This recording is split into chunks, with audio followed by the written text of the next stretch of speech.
নমস্কাৰ আপোনালোকে চাবলৈ আৰম্ভ কৰিছে খোজ ওৱানছ ৱে যি অনুষ্ঠানৰ যোগেদি আমি সমাজলৈ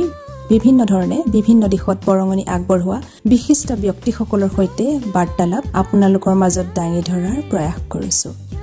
আজি আমাৰ সৈতে আছে এনে এগৰাকী ব্যক্তি যাৰ গুণৰাজিৰ বিষয়ে কৈ শেষ কৰিব নোৱাৰি তেখেত হৈছে লখিমপুৰৰ বাসিন্দা ডক্টৰ মুকুন্দ ৰাজবংশী ছাৰ যি একাধাৰে এগৰাকী প্ৰসিদ্ধ গণিতজ্ঞ দাৰ্শনিক সুলেখক যুগ সাধক আহকচোন আমি তেখেতৰ সৈতে বাৰ্তালাপ আৰম্ভ কৰোঁ স্যাৰ নমস্কাৰ আপোনাক আমাৰ অনুষ্ঠানলৈ স্বাগতম জনাইছো এতিয়া স্যাৰ এনেকুৱা হৈছে আপোনাক মই আজি মানে কেনে ধৰণৰ কথা সুধিম এটা কাম কৰো আপোনাৰ একেবাৰে শৈশৱৰ পৰা আমি আৰম্ভ কৰো আপোনাৰ লৰালি কাল আপোনাৰ জন্ম হ'ল কেনেদৰে ডাঙৰ দীঘল হৈছিলে কৈশোৰ কাললৈকে সেইখিনিকে আমাক অলপ জনাব নেকি মই মোৰ জন্ম হৈছিলে ডিব্ৰুগড় মোৰ দেউতা পুলিচ ডিপাৰ্টমেণ্টত আছিলে গতিকে ডিব্ৰুগড়ত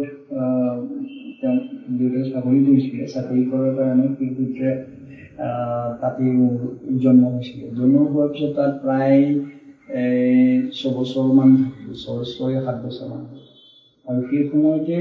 তাৰ LP স্কুলত পঢ়িলোঁ ডিব্ৰুগড় খলিয়ামাৰী স্কুলত LP স্কুলৰ পিছত দেউতাৰ যেতিয়া নগাঁৱলৈ ট্ৰেন্সফাৰ হ'ল তেতিয়া আমি সকলোৱে নগাঁৱলৈ আহিলোঁ আৰু সেই সময়ত এনেকুৱা ধৰণৰ গাড়ী ঘোঁৰা নাছিলে ঘোঁৰা গাড়ী আছিলে ঘোঁৰাবাগী তাত মানুহ উঠি যায় তেনেকুৱা মোৰ মনত আছে সেই ঘোঁৰাবাগীত উঠি পেলাই আমি নগাঁও ষ্টেচনলৈ আহিছিলোঁ ট্ৰেন্সফাৰ হওঁতে এনেই স্কুলটো ওচৰত আছিলে খোজকাঢ়ি যাওঁ ঘোঁৰা গাড়ীত আছিলে ঘোঁৰা গাড়ী মানে ভাল ধুনীয়া মানুহ তাত এনেকুৱা ধৰণৰ আছিলে কিন্তু স্কুললৈ যাওঁতে মই খোজকাঢ়ি যাওঁ আৰু স্কুলত গৈ মোৰ এটা আছে কি আমাৰ স্কুলখন বেছি দূৰ নহয় আমাৰ ঘৰৰ পৰা মোৰ সদায় স্কুলত পেট কামুৰে একচুৱেলি পেট নাকামুৰে ভাল নাপাওঁ পঢ়ি পেলাই নাছিলে পেট কামুৰিছে বুলি আমাৰ চব মহিলা আছিলে বাইদেউ গতিকে বাইদেউক মই কওঁ মোক বৰ মৰম কৰিছিলে বাইদেউ মোক মোৰ পেট কামুৰিছে ঘৰলৈ যাওঁ তো মই ঘৰলৈ গুচি আহোঁ আহিলে মাজতে যেতিয়া ঘৰলৈ গুচি আহোঁ মায়ে তেতিয়া কৈ বুলি আহে তই দেখোন স্কুলৰ পৰা আহিলে বাকীবোৰে পঢ়ি আছে নে বোলে পঢ়ি আছে আকৌ মায়ে মই দেখিছোঁ ফলা খুৰী এডাল লৈ পেলাই পিটি আকৌ মোক গৈ পেলাই থৈ আহে এনেকুৱা ধৰণৰ আছিলে তাৰপিছতে তাৰ পৰা হ'ল নগাঁৱলৈ আমি ট্ৰেন্সফাৰ হ'লোঁ নগাঁৱত ট্ৰেন্সফাৰ হওঁতে যাওঁতে অলপ দেৰি হ'ল সেইকাৰণে নগাঁও গভৰ্ণমেণ্ট হায়াৰ ছেকেণ্ডেৰীত ছিট নাপালোঁ কিন্তু দেউতাই কথাটো জনা নাছিলে যে ট্ৰেন্সফাৰ হ'লে মানে ইনস্পেক্টৰ স্কুলত দৰখাস্ত দিব লাগে গভৰ্ণমেণ্টৰ ছিট থাকে নাপালেও হ'লেও মই এখন দাউচন হায়াৰ ছেকেণ্ডেৰী হ'ল এতিয়া সেই দাউচন স্কুলত পঢ়িলোঁ তাত কিন্তু আকৌ হ'ব লাগে ডিব্ৰুগড় গভৰ্ণমেণ্ট হায়াৰ ছেকেণ্ডেৰীটো তেতিয়া ৰিটিন পৰীক্ষা আছিলে তেতিয়াৰ পৰা তাত পাছ কৰিব লাগে আৰু সেইখনত তেনেকৈ পৰীক্ষা লৈছিলে পৰীক্ষা পাছ কৰি পেলাই তাতেই মেট্ৰিক পঢ়ি পেলাই কৰিলোঁ তাৰ নগাঁও কলেজত নগাঁও কলেজত থাকোঁতে যেতিয়া স্কুলত আছিলোঁ স্কুলত থাকোঁতে মই ফুটবল খেলিছিলোঁ তো তেতিয়া ফুটবল মোৰ খুব মন আছিলে যে ভাল প্লেয়াৰ হ'ম বুলি তাৰপিছতে তাৰ নগাঁও এখন যেতিয়া নুৰুলামিন জুবলি ফিল্ড বুলি নাম দিছে এতিয়া যে টুৰ্ণামেণ্ট হৈ থাকে সেই নুৰুলামিনৰ তেখেতৰ কণ্ট্ৰিবিউশ্যন আছিলে তেখেতসকল খুব আছিলে ধনী পৰিয়াল টাউনৰ মাজতে তেখেতে আলিগড় মুছলিম ইউনিভাৰ্চিটিৰ পৰা MA পাছ কৰিছিলে LLB পাছ কৰিছিলে কিন্তু চাকৰি কৰা নাছিলে ধনী মানুহ বাগান আছিলে তেওঁলোকৰ তেওঁ গোটেই জীৱনটো সমৰ্পণ কৰিছিলে মানে এই খেলাতে ফুটবলতে সেইকাৰণে তেখেতে মহম্মদান স্পৰ্টিঙৰ প্লেয়াৰ আছিলে কলিকতাৰ আৰু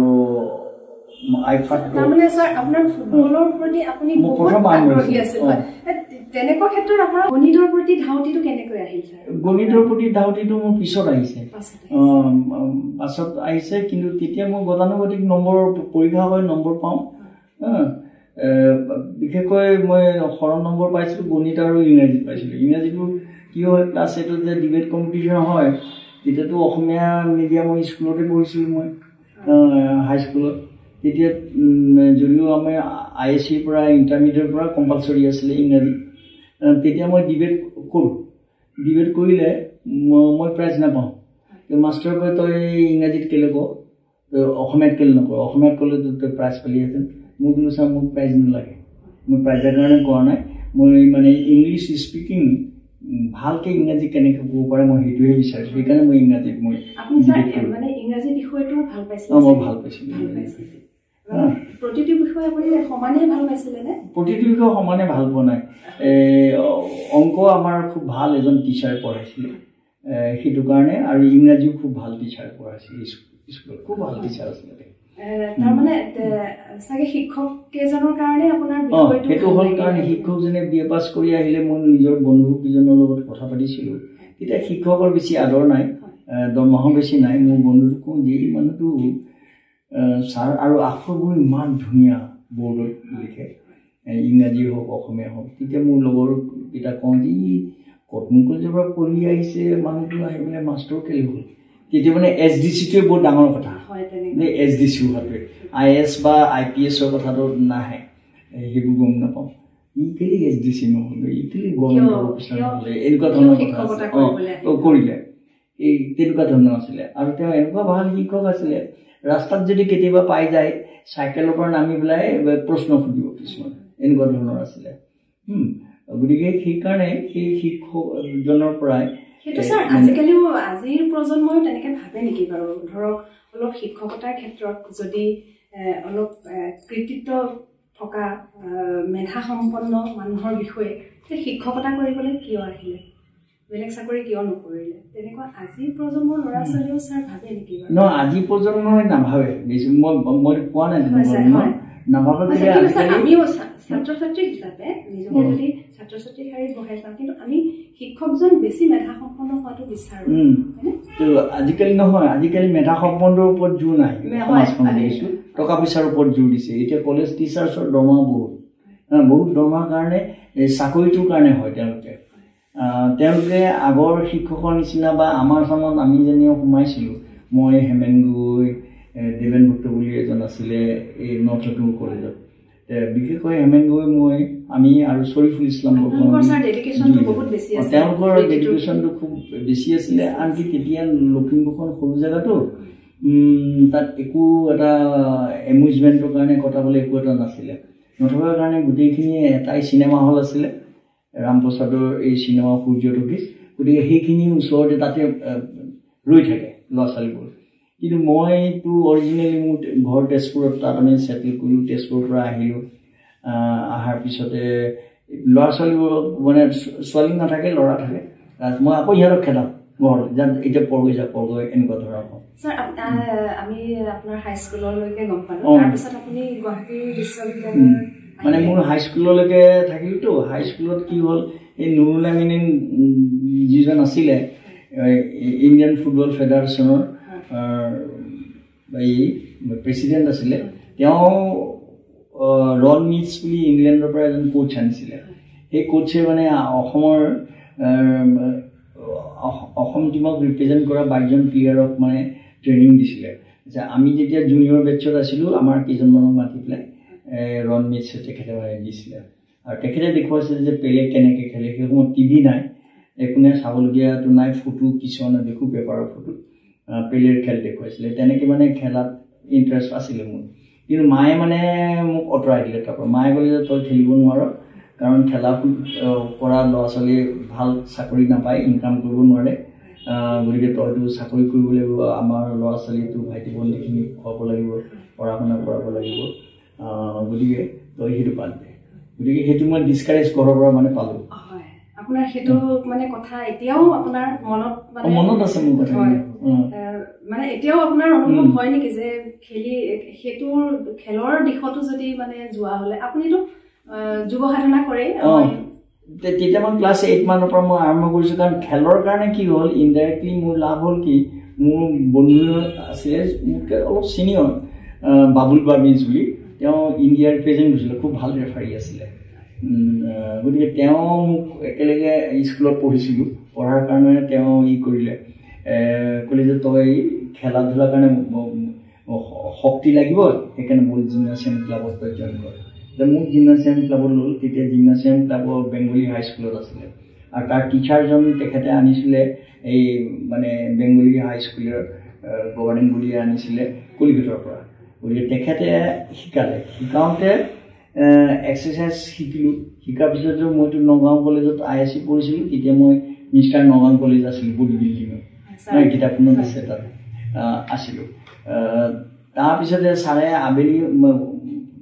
কি কয় এক্সাৰচাইজ কৰাৰ পিছতে সদায় আসন যোগৰ আসনৰ কথা কয় প্ৰাণায়ামৰ কথা কয় তাৰপিছতে স্বামীজী কিছুমানৰ কথা কয় আৰু সেই সময়তে মই স্বামী বিবেকানন্দৰ কিতাপ পঢ়িছোঁ এই ক্লাছ 8তে আৰু সেই তেতিয়াই দাস স্পেক বুলি এখন সৰু কিতাপ আছে তেতিয়া সেই সময়ত 4 অনা দাম 25 পইচা তেতিয়াতো 16 নে টকা হয় এনেকুৱা অনা চলিছিলে তে 4 অনা দাম সেই কিতাপখন মোৰ এতিয়াও আছে তেতিয়া কিনা 1947 কি কয় কৰা তাৰপিছতে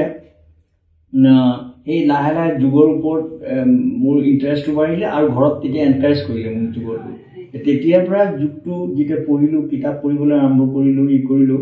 আজিলৈকে মানে মই সেইটো মোৰ আছে বাহাল আছে তাৰপিছত আপুনি ছাৰ নগাঁও কলেজৰ পৰা গৈ গুৱাহাটী বিশ্ববিদ্যালয় নগাঁও কলেজৰ পৰা যেতিয়া মানে মোৰ দেউতা ট্ৰেন্সফাৰ হ'ল তেজপুৰলৈ আহি দৰং কলেজৰ পৰা BSc পাছ কৰিলোঁ কৰি দৰং কলেজৰ পৰা আপুনি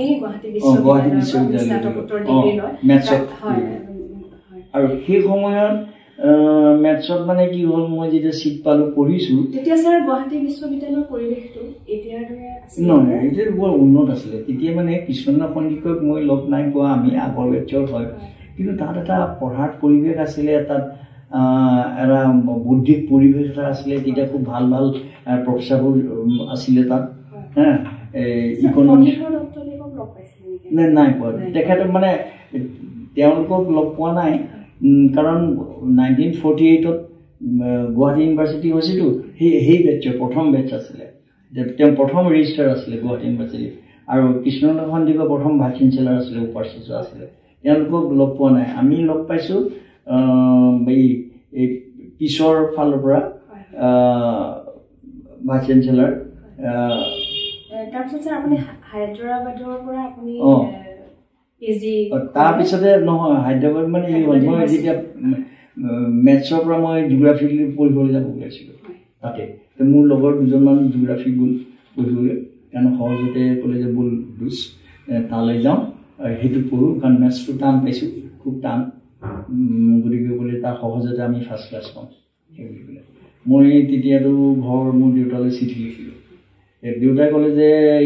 এইটো মেথছত MSc কৰাটো মোৰ দেউতাৰ কাৰণে হ'ল দেউতাই ক'লে যে তই জিঅ'গ্ৰাফি পঢ়িব নালাগে আৰু জিঅ'গ্ৰাফি যদি পঢ় তই গুচি আহ তোক মই পইচা নিদিওঁ তই মেথমেটিক্সেই পঢ়িব লাগিব কাৰণ মেথমেটিক্সটো হৈছে পুলিচৰ মানুহ আছিলো সেইকাৰণে কৈছিলে মাথা থকা ছাবজেক্ট বুলি মাথা থকা ছাবজেক্টটো তই মেথমেটিক্স পঢ় তেতিয়া তোক পঢ়াম সেই বুলি যোগ কৰিম যে মই পঢ়িবলৈ বাধ্য হ'লোঁ মেথমেটিক্সত মেথমেটিক্স পঢ়াৰ পিছতে মই প্ৰাগজ্যোতিষ কলেজত সোমোৱা কথা আছিলে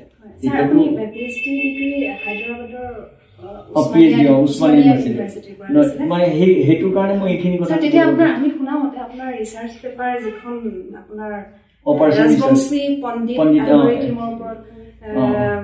ছাৰ মানে কওকচোন আমি শুনিবলৈ পাইছিলোঁ যে আপোনাৰ ৰিচাৰ্চ পেপাৰখনৰ কাৰণে আপোনাক প্ৰশ্ন সুধিবলৈ বাহিৰৰ পৰা গণিতজ্ঞ আহিছিল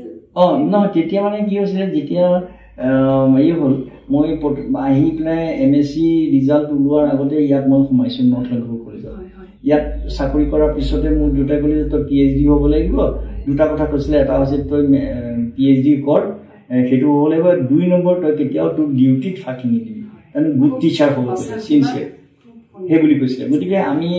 কেতিয়াও কোনো দিনাই সেইটো নকৰিলোঁ আজি পৰ্যন্ত মই সেইটো অভ্যাসত পৰিণত হ'ল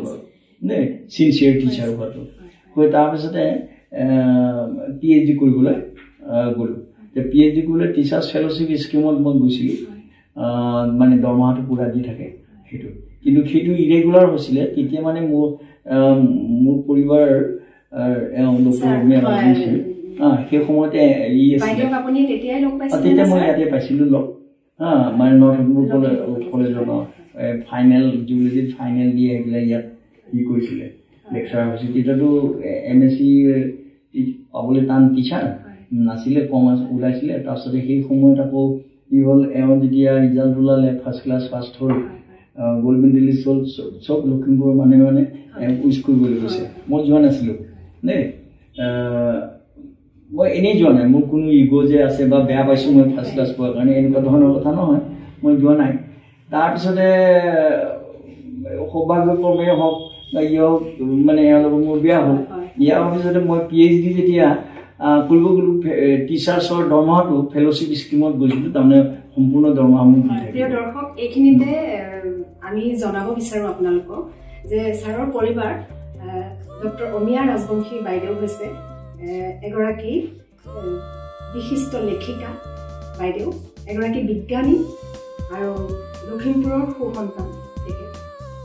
বাইদেউৰ বিষয়েও বাইদেউৰ গুণৰাজিৰ বিষয়েও আমি কৈ শেষ কৰিব নোৱাৰোঁ ৰাজবংশী দম্পতীয়ে বিজ্ঞান শিক্ষাৰ প্ৰচাৰ আৰু প্ৰসাৰৰ ক্ষেত্ৰত বহুখিনি অৱদান যোগাই গৈছে বাইদেউৰ সৈতে বাৰ্তালাপো আমি আপোনালোকৰ সৈতে দাঙি ধৰাৰ প্ৰয়াস কৰিম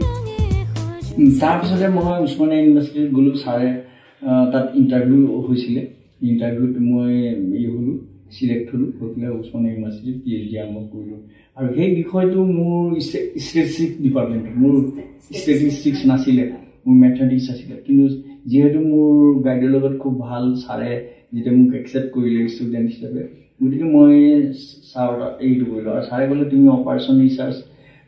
বিষয়টো লোৱা এইটো নতুন বিষয় ইণ্ডিয়াত আৰু ছাৰ মানে ইণ্ডিয়াৰ ভিতৰত 3জনৰ ভিতৰত এজন আছিলে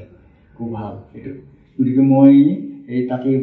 কৰিলোঁ এতিয়া তুমি ৰাজবংশী পণ্ডিত এলগৰিথমৰ কথা কৈছা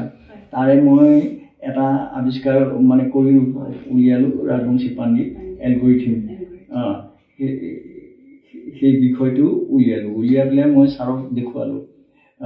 ছাৰক দেখুৱাই পেলাই ছাৰে ক'লে যে মই RT মেথড বুলি ক'লোঁ তেতিয়া ছাৰে ক'লে RT মেথড মানে কি তেতিয়া মই ক'লোঁ যে ৰাজবংশী পণ্ডিত মানে সাধাৰণতে অকল ৰাজবংশী RT মেথড বুলি ক'লে আমি গণিত ৰাজবংশী পণ্ডিত মেথড তাৰমানে মই ভাবিলোঁ যে মই ছাৰৰ কাৰণে মই ইমানখিনি হ'লোঁ ছাৰে মোক কি কৰি ইমান যত্ন কৰিলে আৰু ছাৰৰ এটা গুণ এটা আছিলে কি সেইটো নিশিকায় অইন গাইডৰ নিচিনাকৈ প্ৰব্লেমটো দি পেলাই ছল্ভ কৰি পেলাই নিজে নিজে শিকিবলৈ দিয়ে নিজে নিজে শিকিব লাগিব আৰু নোৱাৰিলে আপোনালোকৰ সৃষ্টিশীলতাটো বেছি আছে এইটো তেতিয়া বেছি নিজে কিতাপ পঢ়িব লাগে নিজে পঢ়িব লাগে লাইব্ৰেৰীত এনেকুৱা ধৰণৰ হৈছেতো আৰু ৰিচাৰ্চ কৰি থাকোঁতেই এই অপাৰেশ্যন ৰিচাৰ্চৰ ছাৰে এক্সামিনাৰ আছিলে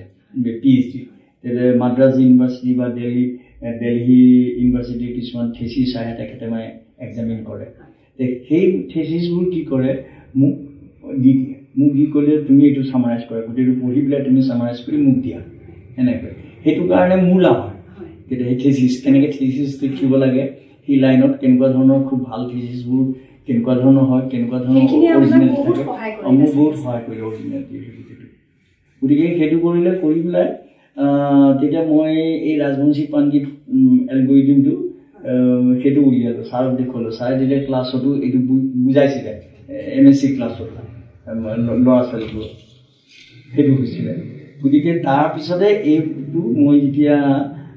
ছিংগাপুৰত ইণ্টাৰনেশ্যনেল ছেমিনাৰ হ'ল সেই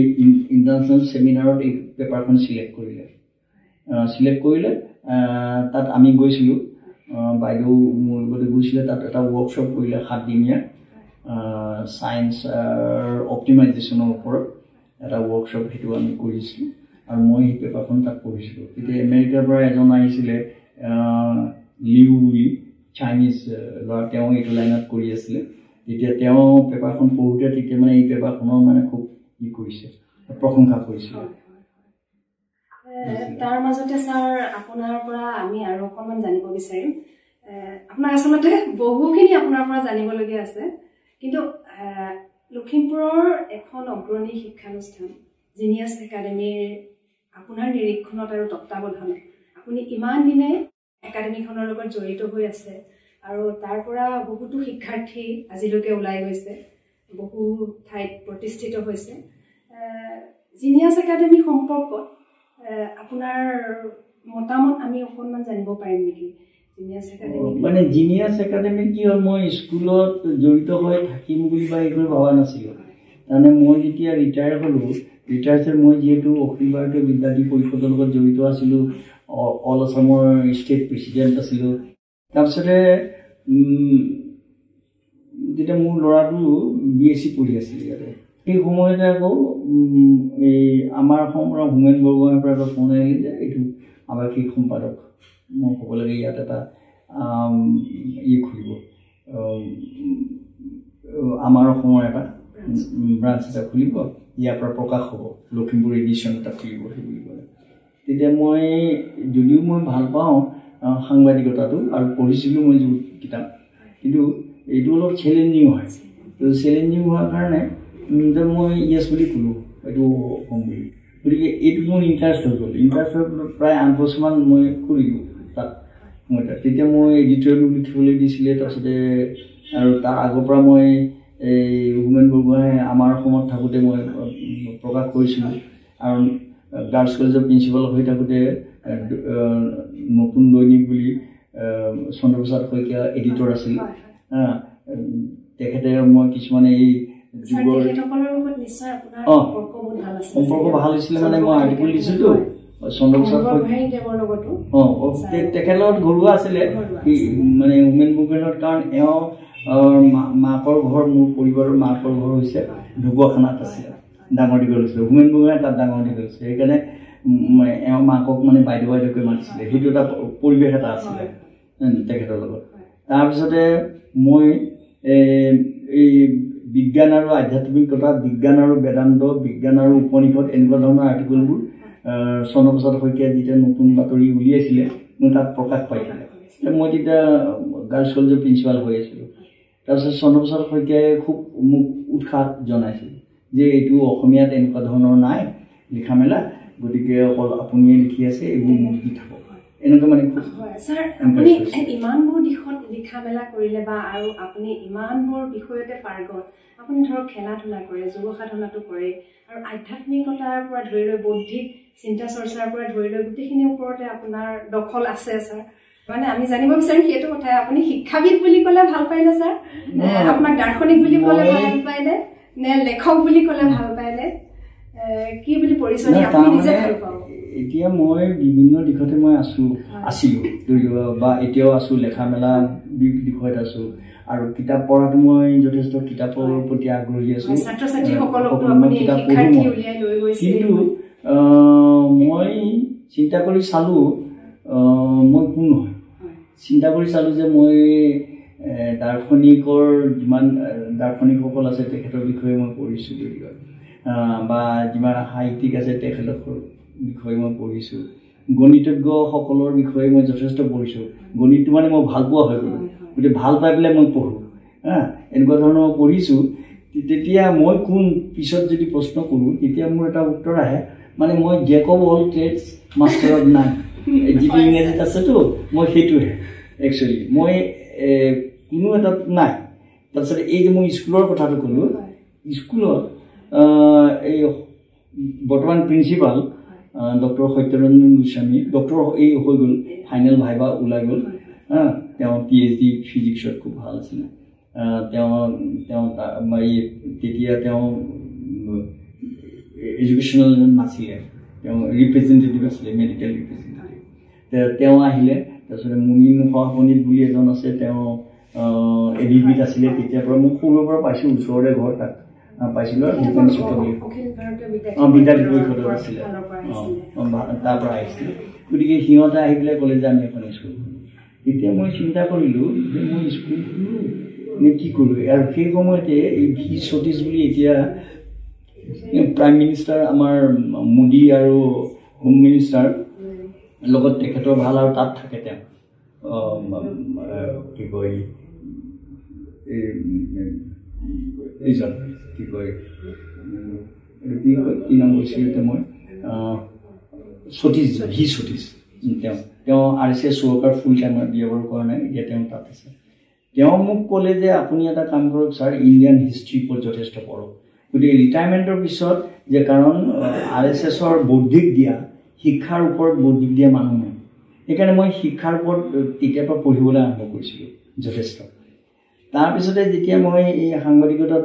ইণ্টাৰেষ্টটো বাঢ়ি গ'ল, তেতিয়া মই সাংবাদিকতাত মই জড়িত হৈ গ'লোঁ, ভাল পালোঁ। এওঁলোকে স্কুল খোলাৰ কাৰণে মোৰ এবছৰ সময় লাগিলে। মই এইটো বাদ দি পেলাই তালৈ যাম, স্কুল খুলিম, যাম। কাৰণ মানে সেই ধীৰ সতীশে মোক কৈছিলে গাৰ্লছ কলেজত মই প্ৰিন্সিপাল হওঁতে যে আপুনি অকল তাত চাকৰি হিচাপে প্ৰিন্সিপালে চাকৰি কৰিব নালাগে, আপুনি প্ৰতিগৰাকী ছাত্ৰীক, যিহেতু গাৰ্লছ কলেজ এখন, প্ৰতিগৰাকী ছাত্ৰীৰ ঘৰুৱা পৰিৱেশ কেনেকুৱা ধৰণৰ, কেনেকৈ ডাঙৰ হৈছে, কেনেকৈ ফিজ চিজ দিছে, সিহঁতৰ স্বভাৱ চৰিত্ৰ কেনেকুৱা ধৰণৰ, সেইটোৰ কাৰণে আপুনি তেনেকৈ মোক জনালে। তেওঁ মই সেই দিশটো কৰিছিলোঁ গাৰ্লছ কলেজত। সেইকাৰণে মোৰ বহুত ষ্টুডেণ্টে এতিয়া মানে ভাবিব নোৱাৰা মানে ভাল পায়।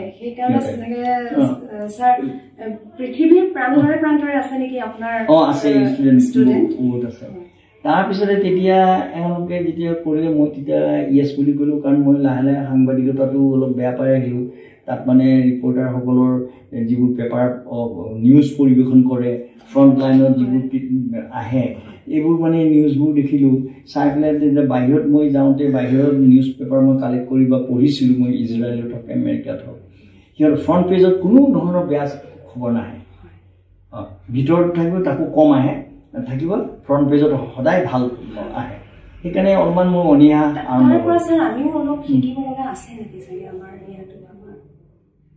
হ'ল। আছে, তাৰ পৰা যথেষ্ট শিকিবলগীয়া আছে। কাৰণ মানে আমি সমাজখনক সদায় বেয়া কথাৰে, আমি ৰাতিপুৱাই শুই উঠিয়ে বেয়া কথাৰে জাগৃত কৰোঁ। নহ'লে হিন্দু সমাজখনত বা নালাগে ধৰ্ম, মুছলিমৰেও হওক বা খ্ৰীষ্টিয়ানৰে হওক, সদায় ৰাতিপুৱা কেলে বাইবেল পঢ়িব লাগে, যে আজান কেলে ৰাতিপুৱাই দিয়ে মুছলমানৰ হ'লেও। হজৰত মহম্মদে যে ৰাতিপুৱাই আজান শুনি পেলাই মনটো এটা পবিত্ৰ হওক, ৰাতিপুৱাই কোৰাণ পঢ়ক। সেইকাৰণে হজৰত মহম্মদে দেখিলে যে সেই সময়ত মানুহবোৰ বৰ উদ্ধত আছিলে। সেইকাৰণে সিহঁতে এবাৰে পূজা কৰিব নালাগে, সিহঁতক 5 বাৰ কৰিব দিছে। সেইটো নামাজ যিটো হয় 5 বাৰ দিনটোত কৰিব লাগিব, আৰু সেইটো হৃদয় নিয়ম কৰিব লাগে। এনেই চৰকাৰী বা নিয়ম অনুসাৰে যে মই কৰিছোঁ প্ৰয়োজন লাগিব সেইটো। আৰু সেইটো ভাৰতবৰ্ষৰ সংস্কৃতিত, ভাৰতবৰ্ষৰ দৰ্শনত সেইটো প্ৰাধান্য দিছে। ধৰ্মতকৈ সেইটোত গুৰুত্ব দিছে, মানুহ বনোৱা আধ্যাত্মিকত বেছি গুৰুত্ব দিছে, মানুহ বনোৱা। আৰু সেইকাৰণে এতিয়া অকল ভাৰতবৰ্ষৰ সংস্কৃতি বা ভাৰতবৰ্ষৰ ধৰ্মতেই সেই কথাখিনি আছে, আধ্যাত্মিকতাৰ কথা। সেইকাৰণে বিদেশৰ ডাঙৰ ডাঙৰ চাইণ্টিষ্টসকলে গ্ৰহণ কৰিছে। বিদেশৰ ডাঙৰ ডাঙৰ চাইণ্টিষ্টে দৰ্শন পঢ়ে, গীতা পঢ়ে, উপনিষদ পঢ়িছে, কিন্তু আমাৰ নিচিনাকৈ নপঢ়ে যে তাৰ অনুবাদবোৰ আমি পঢ়ি থাকোঁ। সিহঁতে সংস্কৃত শিকি অৰিজিনেলি সংস্কৃতটো পঢ়িছে। এনেকুৱা ধৰণৰ তেনেকুৱা জাৰ্মানীত আছে ডাঙৰ বিশ্ববিখ্যাত ফিলচফাৰ শ্বপেনহাৱাৰ বুলি। গতিকে শ্বপেনহাৱাৰে কৈছে যে Upanishad is the solace of my life, জীৱনৰ শান্তি আহে মোৰ উপনিষদে। সেইকাৰণে ৰেগুলাৰ উপনিষদ পঢ়ে। তেনেকৈ ডাঙৰ ডাঙৰ যিবোৰ T.S. ইলিয়ট, ডাঙৰ কবি, আমেৰিকান কবি, তেওঁ নোবেল প্ৰাইজ পাইছিলে। তেওঁ কি কয় এই উপনিষদৰ ওপৰত লিখি পেলাই যিটো কবিতা লিখিছিলে, সেই কবিতাৰ ওপৰতে তেওঁ মানে নোবেল প্ৰাইজ পাইছে। তেওঁ সংস্কৃতৰ গোটেই সংস্কৃত তেনেকুৱা। তাৰপিছত তেতিয়া এওঁলোকে যেতিয়া ক'লে, স্কুলতে ক'লে আপোনাৰ মতে হ'ব, এপইণ্টমেণ্টবোৰ আপোনাৰ মতে হ'ব, ফিলচফিটো আপোনাৰ মতে হ'ব, এনেকৈ ইহঁতে তিনিজনে ক'লে। গতিকে তেতিয়া মই এইটো বাদ দি পেলাই সাংবাদিকতাৰ বাদ দি স্কুল আৰম্ভ কৰিলোঁ। আৰু স্কুলত আমাৰ প্ৰথম যে টিচিং এণ্ড লাৰ্ণিংটো, সেইটো চব স্কুলতে আছে কম বেছি পৰিমাণে, বা কলেজত আছে। তাৰমানে সিহঁতে পুস্তকাস্থ বিদ্যা বুলি কয়, যে পুস্তকত থকা কিতাপত থকা শিক্ষাটো লয়, তাৰে প্ৰশ্ন দিয়ে, উত্তৰ কৰে। কিন্তু সেইটো কিন্তু আমি ক'লোঁ যে, মই ক'লোঁ সিহঁতক যে আমি মানুহ বনোৱা শিক্ষাটো দিওঁ। কাৰণ মই সৰুৰ পৰাই যেতিয়া যুৱ আৰম্ভ কৰিলোঁ, বিবেকানন্দৰ যিমান ফিলচফি আছিলে চব পঢ়িলোঁ। আৰু সেই বিবেকানন্দই কৈছিলে যে আমাৰ শিক্ষাটো হ'ব লাগে যিটো ভাৰতীয় শিক্ষা আছিলে, মেন মেকিং এডুকেশ্যন, মানুহ তৈয়াৰ কৰা শিক্ষা হ'ব লাগে। চৰিত্ৰ পুথিগত বিদ্যাতে মানুহজনক বনোৱা হ'ব লাগিব। যিটো শিক্ষা পঢ়ি, যিটো কিতাপ পঢ়ি মানুহজন সংস্কাৰ হয়, সংস্কাৰিত হয়। কাৰণ মনোসংহিতাটো মনে কৈছে সংস্কাৰত বিজ্ঞ উচ্চতে সেইকাৰণে আমাক দৰকাৰ সেইকাৰণে স্বামী বিবেকানন্দই man making education character building education চৰিত্ৰ গঠন কৰা এডুকেশ্যন নেশ্যন বিল্ডিং এডুকেশ্যন আৰু লগতে আকৌ ৰাষ্ট্ৰৰ কাৰণে মই কিবা এটা কৰি যাব লাগিব এইটো যিটো তুমি প্ৰথমে আৰম্ভ কৰিলে যে আমি জীয়াই আছোঁ ইয়াত এনেকুৱা ধৰণৰ কাম কৰি আছোঁ খাই আছোঁ কিন্তু এই সময়ছোৱাত কিবা এটা আমি সমাজখনৰ কাৰণে কি কৰি যাওঁ আমি এই কথাটো আছিলোঁ সেইটো নেশ্যন বিল্ডিং এডুকেশ্যন এই তিনিটা মূল মন্ত্ৰ লৈ পেলাই আমি জিনিয়াছখন আৰম্ভ কৰিছোঁ যাতে ল'ৰা ছোৱালীবোৰক পঢ়া শুনাৰ উপৰিও তেওঁলোকক মানুহ হোৱাৰ শিক্ষাটো আমি দিম সেইকাৰণে আমাৰ প্ৰেয়াৰত আমাৰ ইও হয় মেডিটেশ্যন আমি গায়ত্ৰী মন্ত্ৰ দি আমি আৰম্ভ কৰোঁ মেডিটেশ্যন তাৰপিছতে 5 মিনিট টক এটা হয় 5 মিনিট বুদ্ধিক এটা হয় 5 মিনিটৰ সেইটোত মানে সিহঁতক প্ৰথমেই এটা প্ৰশ্ন কৰোঁ যে পুণ্যভূমি ভাৰতবৰ্ষত জন্মগ্ৰহণ কৰি গৌৰৱ অনুভৱ কৰিছে নাই আৰু এইটো ইম্পেক্ট কিছুমান ল'ৰা ছোৱালীক এই কথাখিনিয়ে মানে হৈছে কি যে যদি কৰিছোঁ বুলি কয় সিহঁতে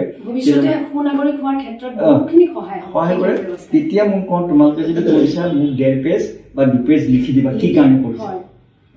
আৰু এইটোৱে ইম্পেক্ট পেলালে এতিয়া পুৰন্দৰ বৰুৱাৰ ছোৱালী দুজনী আমাৰ ইয়াৰ পৰা পাছ কৰি গৈছে দিল্লী ইউনিভাৰ্চিটি ৰামদাস কলেজৰ ডাঙৰজনী প্ৰফেচাৰ হয় দ্বিতীয়জনী তাৰ কি কয় student of JNU Jawaharlal Nehru university philosophy research কৰি আছে আৰু বাকী কিছুমান ছাত্ৰ ছাত্ৰী তাত আছে তেওঁলোকৰ এই কথাখিনিয়ে বহুত ইম্পেক্ট পেলালে আৰু তাৰপিছতে এই 5 মিনিট যিটো টক হয় সেই 5 মিনিটত প্ৰতিদিনাই প্ৰেয়াৰত অলপ অলপ কথা সিহঁতক কিছুমান ভাৰতবৰ্ষৰ কথা বা চাইণ্টিষ্টৰ কথা কি কাৰণে কিছুমান মানুহ চাইণ্টিষ্ট হয় কি কাৰণে কিছুমান মানুহে অইন চিন্তা নকৰা কথাখিনি চিন্তা কৰিলে কেলে কৰিলে এনেকুৱা ধৰণৰ কথাবোৰ এই ল'ৰাবোৰক মানে যাতে অনুপ্ৰাণিত হয় সেইবোৰ শিকাওঁ আৰু যোৱাৰ কাৰণে কিছু আমাৰ জিনিয়াছ একাডেমি উত্তৰ লখিমপুৰৰ সৰহ ল'ৰা ছোৱালী এতিয়া বাহিৰত ৰিচাৰ্চ কৰি আছে আনকি আমেৰিকাত এতিয়া কি কয় পলিটিকেল চায়েন্সত এতিয়া তাত PhD কৰি আছে আৰু দুজনমান যাব বিদেশলৈ IIT বোৰত আছে সিহঁতে বাহিৰলৈ যাব স্যাৰ IIT বুলি ক'লে এইখিনিতে মানে অকমান এটা মানে এইখিনি কথা জানিব বিচাৰোঁ এটা কথা বৰ্তমান প্ৰযুক্তিবিদ্যা আৰু অভিযান্ত্ৰিক যি পাঠ্যক্ৰমসমূহ সময়োচিত হয়নে বুলি আপোনাৰ ধাৰণা হয়নে নহয় আজিকালি যিটো হৈছে প্ৰয়োজনীয় হৈ আছে নে নহয় এই বস্তুটো এইটো ভৱিষ্যতটো এই পাঠ্যক্ৰমৰ পৰা ইয়াৰ যিটো ৰিজাল্ট হ'ব সেইটো কিন্তু আন্ধাৰ সেইটো কাৰণ এইটো মোৰ বাক্য নহয় ডাঙৰ যিজন মেথডিচিয়ান ষ্টিফেন হকিন্স বুলি তেওঁতো এষ্ট্ৰফিজিক্সৰ ডাঙৰ মেথডিচিয়ান তেওঁ ছবি জানে তেওঁ এই হকিন্সে কৈছে যে যেতিয়াই মানে আৰ্টিফিচিয়েল ইণ্টেলিজেন্সৰ যিবোৰ ৰবট বনাইছে সেই ৰবটবোৰে এতিয়া মেচিনাৰী কামবোৰ কৰে গাড়ী চাড়ী বনোৱাত সিহঁতে কৰে পাৰফেক্ট কাম ৰবটে যেতিয়া কৰে মানুহৰ নিচিনা নহয় একদম পাৰফেক্ট কৰে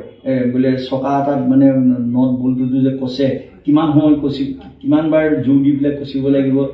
কি কৰিব লাগিব তাক কেনেকৈ কৰিব লাগিব সেইবোৰ চব ঠিক আছে সিহঁতৰ বা মেডিকেল চায়েন্সত এতিয়া ৰবট বা আৰ্টিফিচিয়েল ইণ্টেলিজেন্সৰ ইনভেষ্টিগেশ্যন চলাই সেইটোলৈকে ঠিক আছে সেইবোৰ কিন্তু সেইকাৰণে তেওঁ কৈছে যেতিয়াই ৰবটে চিন্তা কৰা হ'ব যে 2045 চনত কৈছে যে ৰবটে চিন্তা কৰিব পৰা হ'ব নিজে কাম কৰিব মানুহৰ নিচিনাকৈ তেতিয়া তেখেতে কৈছে এই ষ্টেজটো যেতিয়া আহিব মানৱ জাতি ধ্বংস হ'ব বুলি কৈছে এইটো গতিকে ভৱিষ্যতে ইয়াৰ ভয়াৱহতাটো খুব বেছি আছে আৰু এইটো আসন্ন ভয়াৱহতাটো আহি আছে কৃত্ৰিম বুদ্ধিমত্তা এতিয়া যেনেদৰে তাৰ পৰা আমি বেনিফিটটো যেনেদৰে বহুত বেনিফিট হৈ আছে এতিয়া কিন্তু আপুনি যিখিনি কথা ক'লে ভৱিষ্যতলৈ যেতিয়া কৃত্ৰিম বুদ্ধিমত্তাই যেতিয়া নিজে চিন্তা কৰিব পৰা হ'ব মানুহৰ নিচিনাকৈ চিন্তা কৰিব পৰা হ'লে মানে তেতিয়া হয়তো তাৰ ভয়াৱহতাটো আমি কল্পনা কৰিব নোৱাৰিম এতিয়াও ছাৰ এনেকুৱা হয় নেকি মানে ল'ৰা ছোৱালীয়ে কি কৰে আজিকালি আমি দেখোঁ যে যিকোনো ক্ষেত্ৰতে ছবি এখন নিজে আঁকিব নিবিচাৰে ধৰক ছবি এখন হেৰি ChatGPT হওক যি হওক ধৰক তেনেকে মানে কৃত্ৰিম বুদ্ধিমত্তাৰ সহায় লৈ বহুত কিছুমান কৰিব যাৰ কাৰণে মানে তেওঁলোকৰ সৃষ্টিশীলতাটো সৰুতে আমি যেনেদৰে কিবা এটা নিজে কৰিবলৈ চেষ্টা কৰিছিলো তেনেদৰে আজিকালি কিছুমান সেই যিটো নিজৰ যিখিনি মানে সৃষ্টিশীলতা বুদ্ধিমত্তাখিনি নিজৰ বুদ্ধিমত্তাখিনি কৃত্ৰিম বুদ্ধিমত্তাই অকণমান কাহিনীছে বুলি অনুমান হয় নেকি বাৰু ফুৰাই নিছে এতিয়া কাৰণ ChatGPT যিটো হৈছে ন এইটো মেডিকেল সায়েন্সত অপাৰেশ্যনৰ কাৰণে সুবিধা বোলে লিভাৰৰ ওচৰতে বোলে কেঞ্চাৰ হৈছে সেই গোটেইটো নাইকিয়া কৰিব লাগে গতিকে সেইটো কৰিব সময়ত মানুহে হাতেৰে কৰিব নোৱাৰে কৃত্ৰিম বুদ্ধিমত্তাটো মানে যিটো আছে ৰবট সেইটো পঠিয়াই দিয়ে সেইটোৱে নিজে গৈ তাত গোটেই সেইটো অপাৰেশ্যন কৰি মেলি ঠিক কৰি পেলাই সি তাতে দেহাতে ডিজলভ হৈ যায় সেইখিনিলৈকে ঠিকে আছে কিন্তু যেতিয়া তেওঁলোকে চিন্তা কৰিবলৈ সিহঁতে চিন্তা কৰিব পৰা হৈ যাব নহয় আকৌ সিহঁতে ৰবটে আকৌ কৈছে যে 2045 চনত ৰবট তৈয়াৰ কৰিব সিহঁতে ৰবটে তেতিয়া আৰু সিহঁতৰ এফিচিয়েঞ্চিটো আৰু বেছি হৈ যাব আৰু তেতিয়াই মানৱ জাতিক মানে তেতিয়া ছাৰ এতিয়া যে কল্পবিজ্ঞানৰ কথাটো কল্পবিজ্ঞান বুলি কওঁ এতিয়া এই ভৱিষ্যতবাণীটো কল্পবিজ্ঞানৰ জৰিয়তে এনেকুৱা কথাখিনি কিছুমান জানিব পাৰি নেকি আমি না কল্পবিজ্ঞানে বিজ্ঞানীয়ে কিছুমান কল্পনা কৰিছে যে এইটো এনেকুৱা দিশত গৈ থাকিলে মানুহ গৈ পেলাই বিশ্বৰ চাৰিওফালে যে মানে ঘূৰি ফুৰিব পাৰিব যাব পাৰিব আহিব পাৰিব বা এসময়ত বিজ্ঞানৰ মহাকাশতো ঘৰ বনোৱাৰ কথা চিন্তা কৰিছে সেইবোৰ হয় কি কল্পবিজ্ঞানে মানে তেনেকুৱা ধৰণৰ এটা অলিক স্বপ্ন এটা দেখুৱাই দিয়ে কিন্তু সেইটো অলিক স্বপ্ন হৈ নাথাকে কেলে অলিক শব্দটো ব্যৱহাৰ নহয় কেলে বাস্তৱত সেইটো ৰূপায়িত হয় কেইবছৰমানৰ পিছত মানে সপোনৰ পিছত সেই সপোনটো দেখি সেই সপোনটো ৰূপায়িত কৰিব পাৰি নেকি তাৰ কাৰণে মানে বিজ্ঞানীসকলে কাম কৰিবলৈ আগতে কৰে সেই তেতিয়াই কল্পবিজ্ঞানটো মানে সেই তেতিয়া কল্পবিজ্ঞান তাৰ লগতে আপুনি যিহেতু এগৰাকী শিক্ষাবিদ আমাৰ অভিযান্ত্ৰিক আৰু প্ৰযুক্তিবিদ্যাৰ পূৰ্বে তাৰ কাৰণে প্ৰস্তুত হ'বৰ কাৰণে আমাৰ পাঠ্যক্ৰমসমূহ মানে কেনেধৰণৰ হোৱা উচিত বুলি আপোনাৰ বিবেচনাত আহে নহয় পাঠ্যক্ৰমবোৰ যিবোৰ পাঠ্যক্ৰম মানে সেইখিনি উপযোগী হৈছে ভাৰতবৰ্ষত মানে এইটো বিদেশৰ শিক্ষাবিদে কোৱা ভাৰতবৰ্ষত খুব ভাল পাঠ্যক্ৰম নাই এখনো নাই বিশেষকৈ ফিজিক্সত কৈছে যে তেনেকুৱা ধৰণৰ কিতাপ মৌলিক কিতাপ লিখিব পৰা নাই যিখন কিতাপৰ পৰা মানুহে পঢ়াৰ লগে লগে চিন্তা কৰিব পাৰিব যিখন কিতাপে চিন্তা কৰিবলৈ দিব যিখন কিতাপে মৌলিক চিন্তা এটা বা মৌলিক আধাৰত কিবা এটা বস্তু আৱিষ্কাৰ কৰিবলৈ কিতাপখনে অনুপ্ৰেৰণা যোগাব তেনেকুৱা ধৰণৰ এক কিতাপ বা তেনেকুৱা ধৰণৰ পাঠ্যক্ৰম ভাৰতবৰ্ষত এতিয়াও লিখাটো খুব টান হৈ আছে এইটো ভাৰতবৰ্ষৰ শিক্ষাটো হৈছে কুৱেশ্যন এনচাৰ মানে কুৱেশ্যনবোৰ মুখস্থ কৰিব আৰু তাৰপিছতে পৰীক্ষাত মানে বহি পেলাই লিখি দিব এনেকুৱা ধৰণৰবোৰ হৈ আছে সেইটো কাৰণে শিক্ষা পদ্ধতিটো ভাৰতবৰ্ষৰ এনেও ধৰিব পৰা যায় নহয় যে ভাৰতবৰ্ষত আজিলৈকে 1930 চনত কি কয় CV ৰমনে নোবেল প্ৰাইজ পালে বিজ্ঞানত আৰু ৰবি ঠাকুৰে পালে 13 চনত তাৰপিছতো এজনো ভাৰতবৰ্ষৰ মানুহে পোৱা নাই আজিলৈকে কি কাৰণে নাই পোৱা কিন্তু আকৌ এই ভাৰতবৰ্ষৰ মানুহে যেতিয়া গৈ পেলাই আমেৰিকাত বা জাৰ্মানীত বা ইংলেণ্ডত পঢ়া শুনা কৰি তাতেই ৰিচাৰ্চ আৰম্ভ কৰিছে সিহঁতে তাতে নোবেল প্ৰাইজ পায় একে মানুহ গতিকে মানে একদম ডেফিনেটলি আমাৰ মানে কি হৈছে শিক্ষা পদ্ধতিও আমাৰ ভুল হ'ব লাগিব আৰু সেইটো হৈছে আৰু আগৰ যেনেকৈ শিক্ষকসকল আছিলে ঠিক তেনেকুৱা ধৰণৰ ত্যাগী শিক্ষক এতিয়া পাবলৈ টান হৈ গৈছে এতিয়া অকল ইয়াতেই নহয় ভাৰতবৰ্ষত তেনেকুৱা ধৰণৰ অৱস্থাটো আহিছে সেই অৱস্থাটো গতিকে আৰু যেতিয়া শিক্ষাটো ৰাজনীতিকৰণ হৈছে এতিয়া তাৰ ডিচিশ্যনটো পণ্ডিতসকলে নলয় নিউ এডুকেশ্যন পলিচিটো যিটো NEP 20 কস্তুৰৰংগা তেওঁ ডাঙৰ চাইণ্টিষ্ট তেওঁ এইটো বনাইছিলে তেওঁ কিছুমান দিছিলে কিন্তু সেইটো যেতিয়া গভৰ্ণমেণ্ট অফ ইণ্ডিয়া পাছ কৰিব লাগেতো গোটেইবোৰত দিবৰ কাৰণে সেই পাছ কৰিব যাওঁতে তাতেই মানে ৰাজনীতিকৰণ হৈ গ'ল যে আমাৰ কি সুবিধা হ'ব আমাৰ কি লাভ হ'ব তেনেকুৱা ধৰণৰ যিটো অসমত হৈ আছে এনেকুৱা ধৰণৰ হৈছে স্যাৰ এতিয়া প্ৰযুক্তিবিদ্যাৰ ধৰক বিকাশ হৈছে যথেষ্টখিনি বিকাশ হৈছে এই প্ৰযুক্তিবিদ্যাৰ বিকাশৰ লগে লগে আমাৰ অৰ্থনীতিত কিবা প্ৰভাৱ ইয়াৰ পৰিছে প্ৰযুক্তিবিদ্যাৰ পৰা অৰ্থনীতি বিকাশৰ কাৰণে লাগিবই প্ৰযুক্তিবিদ্যা নহ'লে মানে অৰ্থনীতিৰ বিকাশ নহ'ব কাৰণ আৰু এতিয়া মানুহৰ যিটো হাৰত মানে মানুহৰ জনসংখ্যাটো বাঢ়ি গৈছে গতিকে মানে খাদ্য উৎপাদনটো আমাৰ তেনেকৈ বাঢ়ি যাব লাগিব আৰু খাদ্য উৎপাদন তেনেকৈ বাঢ়ি যাবলৈ হ'লে প্ৰযুক্তিবিদ্যা বা বৈজ্ঞানিক যিটো প্ৰযুক্তিবিদ্যা সেইটো আমাৰ প্ৰয়োজন হ'বই সেইটো সকলো ক্ষেত্ৰতে আমাক প্ৰয়োজন হ'ব কিন্তু তাৰ মাজতে এটা ডাঙৰ কথাটো হৈছে কি যে টু গ' এগেইনষ্ট নেচাৰ যে প্ৰকৃতিৰ এগেইনষ্টে আমি গৈ আছোঁ তাৰমানে আমি এতিয়া মানুহৰ জন্মটো আমাৰ হৈ গৈছে নভবা নিচিন্তাকৈ আমাৰ মানুহৰ পপুলেশ্যনটো জনসংখ্যাটো বাঢ়ি গৈছে আৰু ঠিক তেনেধৰণৰ কিছুমান ধৰ্মৰ পপুলেশ্যনটো বহুত বাঢ়ি গৈ আছে এতিয়া ইউৰোপত কি হৈছে মুছলিম জনসংখ্যাটো আগতে তাত খ্ৰীষ্টিয়ান বেছি আছিলে সিহঁতে মাইগ্ৰেট হৈছে যে ফ্ৰান্সত এতিয়া বা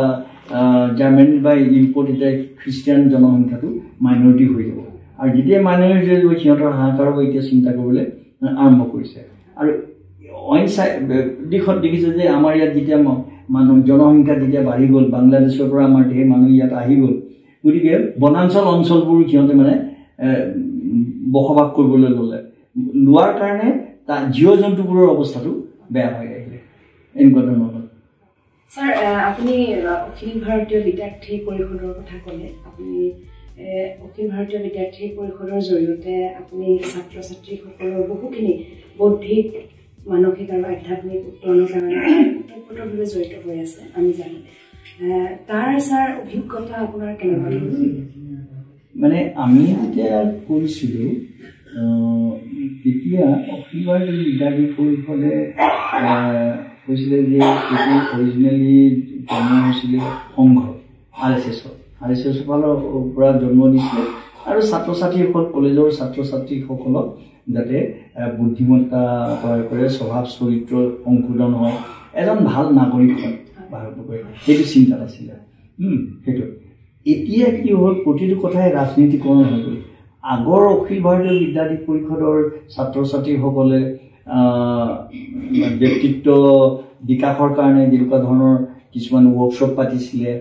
কাম কৰিছিলে সেই দিশটো এতিয়া ৰাজনীতিকৰণ হোৱাৰ লগে লগে কি হ'ল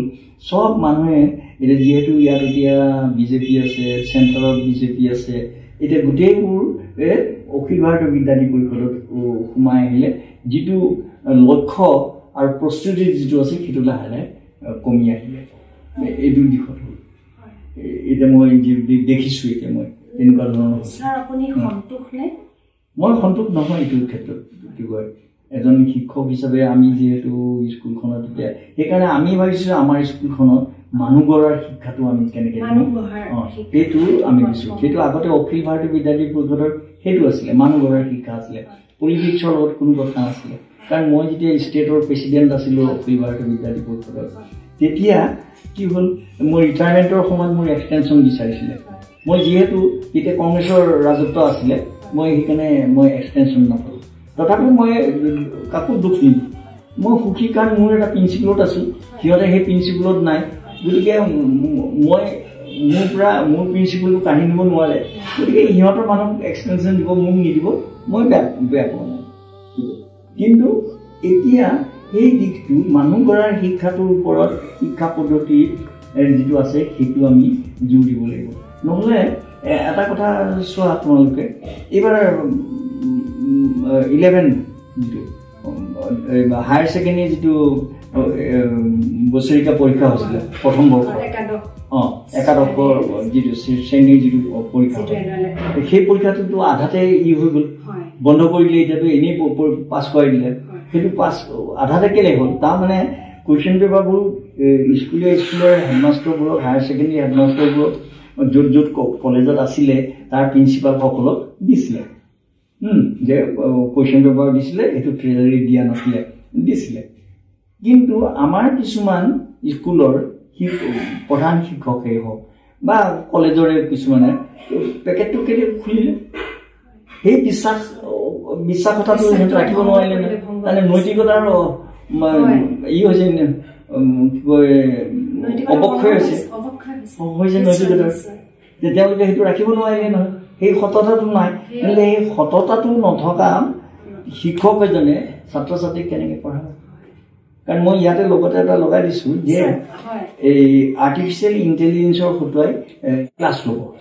মেচিনৰ হতুৱাই ৰবট এটাই ক্লাছ ল'ব আচ্ছা ৰবট এটাই যেতিয়া ক্লাছ ল'ব সিটো দয়া মমতা বা কোনটো স্বভাৱ চৰিত্ৰ ভাল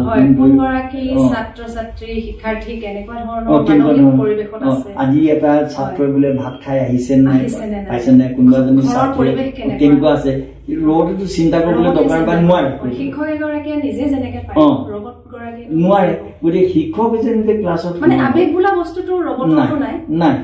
গতিকে শিক্ষকে যেতিয়া এজন মানুহে যেতিয়া ক্লাছত সোমাব তেওঁ অকল কিতাপত থকা পাঠ্যপুথিয়ে কথা নকয় তেওঁৰ ব্যক্তিত্বই একো কথা কয়